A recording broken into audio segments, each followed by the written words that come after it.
অবশেষে সূর্যের সামনে আসল সত্য নিয়ে আসলো লাবণ্য ও দীপা। আর আসল সত্য জানতে পেরেই মিশকাকে সকলের সামনে গলা টিপে শেষ করে দিল সূর্য।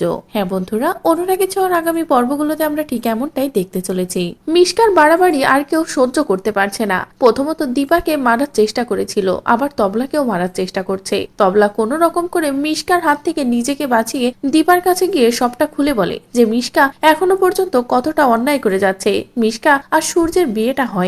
মিশকা সমানে নাটক করছে দীপার সামনে। দীপাকে সূর্যের জীবনে ঢুকতে দিবে না তাই। যেটা শুনে তো দীপাও ভীষণ রেগে যায়। লাবণ্য দীপাকে ফেরাতে গেলে দীপা লাবণ্যর কাছে সবটাই বলে দেয় যে মিশকা এই সব ষড়যন্ত্রের মূলে আছে, কিন্তু মিশকার বিরুদ্ধে পাকাপোক্ত প্রমাণ তাদের হাতে নেই। যেটা শুনে লাবণ্য বলে এবার আমি তোমাদের পাশে দাঁড়াবো। মিশকার আসল রূপ যাতে সূর্যের সামনে আসে, সূর্যের সামনে আমরা আসলটা প্রমাণ করতে পারি, সেটার ব্যবস্থা এবার আমি নিজেই করব বলে মিশকার বিরুদ্ধে লাবণ্য নিজেই পাকাপোক্ত একটা ফাঁদ পাতে। লাবণ্য মিশকাকে বলে আমি নিজে দাঁড়িয়ে থেকে তোমাকে সূর্যের সাথে বিয়ে দেব, তুমি বাড়িতে এসো। অন্যদিকে মিশকাও তো নাচতে নাচতে চলে আসে এবং বলে যে আন্টি আমিও তো এটাই বলছিলাম। তারপরে লাবণ্য বলে কিন্তু তার আগে আমাদের দীপাকে শেষ করতে হবে। যেটা শুনে মিশকা তো নিজের মতো করে প্ল্যান সাজালে তখনই লাবণ্য সবটা রেকর্ড করতে থাকে সুন্দর মতো করে। এমনকি মিশকা তো লাবণ্যর পাতা ফাতে পা দিয়ে নিজের মুখে সত্যটা স্বীকার করে যে মিশকা অনেক আগেই দীপাকে সরাতে চেয়েছিল কিন্তু পারেনি। সূর্যের জীবন থেকে অনেকবার সরানোর চেষ্টাও করেছে, যেগুলো সূর্য নিজের কানে শোনে এবং সবটা দেখে।